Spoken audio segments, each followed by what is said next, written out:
Welcome back to Sambo's Stop Mode. You are watching Sam, and today I have a New Holland sickle bar mower that we are going to be putting together. This came off of Shapeways. I had it in that drawer for probably over a year, and I don't know. I got it with some other shipment. I thought it looked cool, and I was putting it off, and I had to make a video, and I was like, this would make a good one. It's not a how-to, just to follow along. So you can see there's some parts here that need cut off, and then there's some parts, the main body. So we're just going to start by cutting off this sickle bar. It needs to go with the other piece, so we'll get it ready for paint. Now, first thing we want to do is just sand the back of these. Now, I don't know a ton about 3D printing. In fact, most of you probably know more than I do. That's why it's not a how-to. But I do know that you want to sand away those lines as best you can before you paint, and you have to be very careful, especially with this ultra frosted white something plastic stuff that it printed out. So it's very breakable. So this is the second coat, I think. I spray 2-1. Make sure you always put your cans upside down and spray out. I use this to my advantage and paint while I do that. Otherwise, your nozzles get clogged up. I have experience. So here I put a coat of yellow on the bar. Now it's kind of unfortunate because I had to get that whole can just for the yellow, but I'll use it.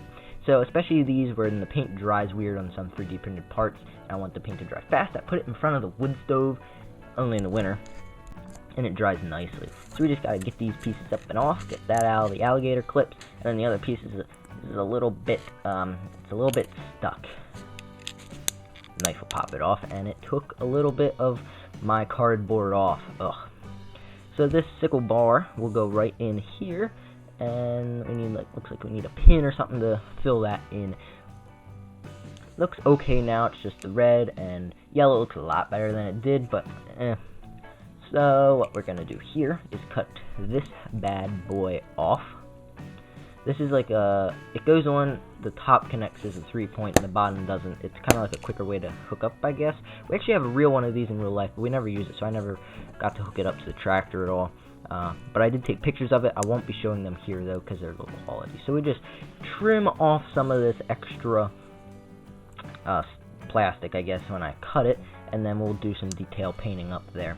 Now, I actually did this whole, I repainted the whole thing, and I can paint really fast and listen to music really fast, so enjoy this part.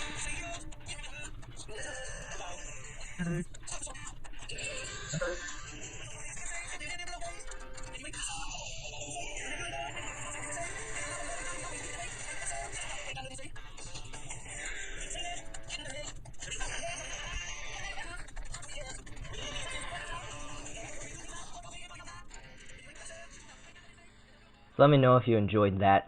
It was different. I was listening to music when I recorded it, and I thought it sounded kind of cool, time-lapse. So, I don't know. It might just sound dumb. So when we painted it, we have to drill out some of these holes again because the paint clogged them up. Ugh.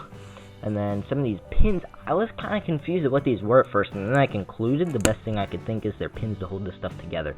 So I think those 2 little ones I cut out would go to hold this guy in. However, they were too big, and I didn't feel like sanding it, and the straight pin fit perfect, so I just used that. It was very nice of whoever created the kit, though, to use that if that was what it was for. So this is how it kind of hooks up. There's those 2 pins in the bottom that'll hook to the bottom linkage, and then that top one just kind of sits right in. And whenever you use pins and cut them off, make sure you glue the back, otherwise they'll fall off. That is not personal experience. This bigger pin I did sand down so it would work, and I actually did break it trying to fit it in usual Sam fashion. So what happened was I just had to put 2 dabs of glue instead of 1, and it worked out fine. Luckily I didn't break something really bad where I'd have to replace it, and I'm not selling it, it's mine, so I don't really care how it looks as long as it still looks nice, like I said before. So this belt back here, as I can gather, is runs from the PTO of the tractor to a gearbox, which then makes the little cutter head, whatever you call that, move. And belts are black, so I painted that black. And what I did is I dipped a toothpick into black paint, and then I took a straight pin and I painted around the tighter spots with the straight pin, because it gives you more detail. I painted that the whole way around on each side of the belt, not that middle of that round thing, because that's not that. So here I'm using a little bit of tube and wire, and we're gonna make some sort of, I'm sorry, I don't know what it's called. It goes in between those two gaps, as you'll see in a minute, and you can kind of twist it in real life, and it will move the 3-point hitch for that top link, like I said, back and forth as much as I can gather. And that's not gonna work 100% realistically here. We're just gonna fit it, and we're gonna put a little glue on the wire so the pipe doesn't move, and then we're gonna put a little bit of glue in this little groove right here, and then put the wire there. Realistically, there'd be a pin that goes through and whatnot, but this will work good. And in ours in real life, you actually don't need to paint it. It's that color, so I left it. So on these sickles, they're rubbing against the ground, so I decided to paint them silver, except I left one yellow. I didn't miss it. I just thought it would look interesting. Maybe that one broke off and they soon had to replace it. We find a lot of those out in the field and in our garden, actually. Not a lot, but a few. And I did some weathering. Ours it sits in the barn, and in my future display, they might use it, but it's going to sit somewhere, so I wanted to get nice and dusty, because these aren't, like, brand new. Maybe they make them new. This one's not going to be.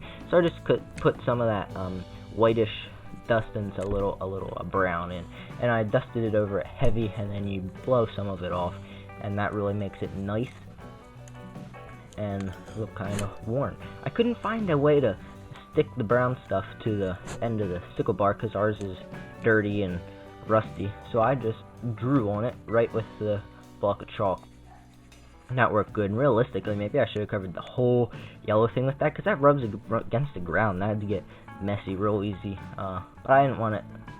I got that nice yellow paint, so I wanted to show it off versus just paint the whole thing brown.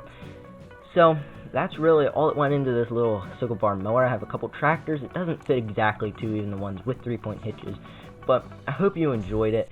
Here's a couple tractors I tried it out on. My favorite is the last. I even tried a little of the Ford Blue just to see how that looks, and it looks pretty good. My favorite tractor it looks on those, the Farmall, which you'll see last.